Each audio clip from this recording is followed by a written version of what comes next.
사랑하는 우리 성도님들 안녕하세요. 그동안 평안하셨나요? 5월 가정의 달을 맞이했는데 가정에서 보내는 시간들이 많이 있죠. 이때 가족이 화목하고 또 평안하고 천국 같은 가정으로 만들어 주시기를 소망합니다. 최근에 제가 성경 통독을 하면서 그리고 성경 묵상을 하면서 참 하나님께서 오늘날 우리에게 주시는 이 전염병과 같은 이 시기에 우리에게 주시는 은혜들이 참 많이 있어서 우리 성도님들과 함께 나누기를 소망하는 마음으로 이렇게 영상으로 만나게 되었습니다. 성경의 수많은 이야기 중에서 하나님께서 전염병을 허락하신 경우가 있죠. 이스라엘 백성들을 내보내지 않는 그런 이제 바로 왕에게 애굽 땅에 하나님께서 악성 종기와 그리고 또 역병을 내려주시기도 했고요. 그리고 인구 조사를 하면서 하나님께 죄를 범했던 다윗에게 하나님께서는 3일 동안의 전염병을 내려주시면서 성경에 보니까 7만 명이 죽었다라고 성경은 이야기하고 있습니다. 그리고 누가복음 21장 11절에도 마지막 때에 어떤 징조가 있을지에 대해서 말씀하시면서 곳곳에 큰 지진과 기근과 전염병이 있겠고 또 무서운 일과 하늘로부터 큰 징조들이 있으리라. 전염병은 마지막 때의 징조 중에 하나다라고도 예수님께서 말씀하셨습니다. 자, 그런데 이런 전염병의 상황 앞에서 성경은 우리에게 그러면 어떻게 대응하고 무엇을 해야 되는지에 대해서 뭐라고 말씀하시는지 그것을 한번 좀 나눠보고자 해요. 첫 번째는 기도입니다. 기도. 열왕기상 8장 37절부터 39절에 솔로몬 왕의 기도인데요.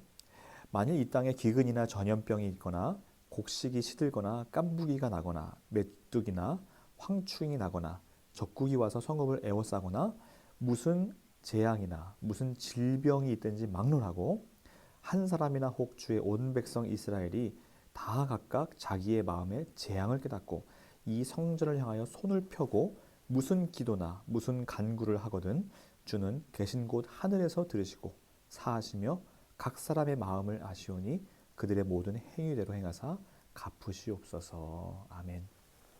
솔로몬이 하나님의 성전을 이제 7년 동안 건축을 다 합니다. 그런 다음에 건축을 다 완료한 후에 하나님께 그 성전을 향하여 드리는 기도가 바로 이 기도문입니다. 하나님, 우리 백성들이 이 성전에 나와서 기도하면 우리 하나님께서 다 들어주세요라는 그런 솔로몬 왕의 기도거든요. 그런데 그 기도의 내용 중에서 만약에 전염병이 나거나 그리고 질병이 있다면 누구든지 그 마음의 재앙을 깨닫고 이 성전을 향하여 손을 펴고 기도하고 간구할 때에 우리 하나님께서 불쌍히 여기시고 들어달라는 솔로몬의 기도입니다. 우리도 이 전염병이 난 상황에서 우리가 해야 될 일은 성전을 향하여 손을 펴고 하나님께 기도하는 것, 간구하는 것, 이것을 우리가 해야 된다는 것이죠. 두 번째는 회개입니다. 역대하 7장 14절 말씀인데요.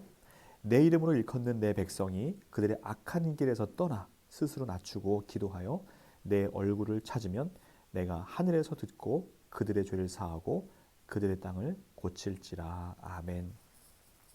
이 말씀은 우리가 많이 묵상하고 또 성경 설교에서 인용하는 말씀이죠. 찬양도 많이 불려지고요.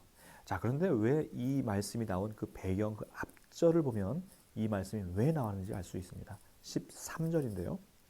혹 내가 하늘을 닫고 비를 내리지 아니하거나 혹 메뚜기들에게 토산을 먹게 하거나 혹 전염병이 내 백성 가운데 유행하게 될 때에 내 이름으로 일컫는 내 백성이 그들의 악한 길에서 떠나 스스로 낮추고 기도하여 내 얼굴을 찾으면 내가 그 땅을 고칠지라 말씀하는 겁니다.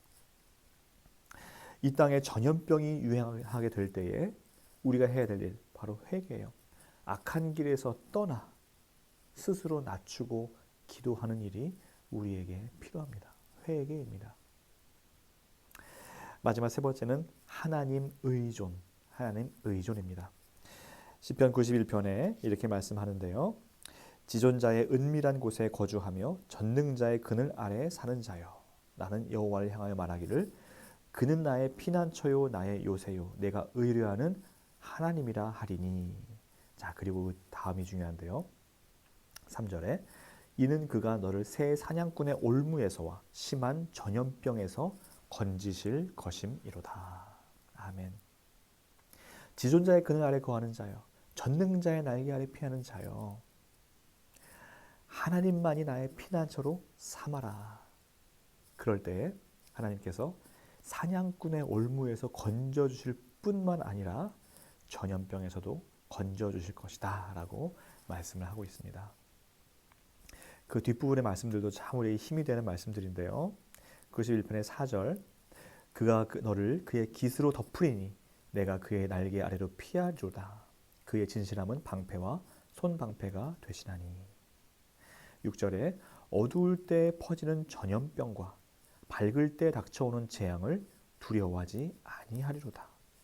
9절에 내가 말하기를 여호와는 나의 피난처시라 하고 지존자를 너의 거처로 삼았으므로 화가 내게 미치지 못하며 재앙이 내 장막에 가까이 오지 못하리니 그가 너를 위하여 그의 천사들을 명령하사 내 모든 길에서 너를 지키게 하심이라. 아멘. 너무나 힘이 되는 말씀이죠. 하나님께서 우리가 전능자의 그늘 아래 들어갈 때 그 지존자의 은밀한 곳에 거주하면 하나님께서는 천사들을 보내셔서 장막에 그 재앙이 가까이 하지 못하도록 하나님께서 천사들 보내신다라는 말씀이에요. 참 너무나 우리의 힘이 되지 않습니까?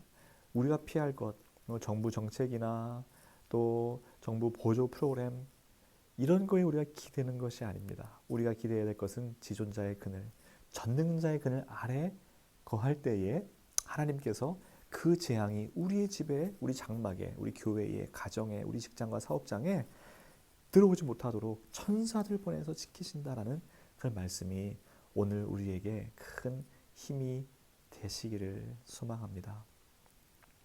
바이러스는 막아야 됩니다.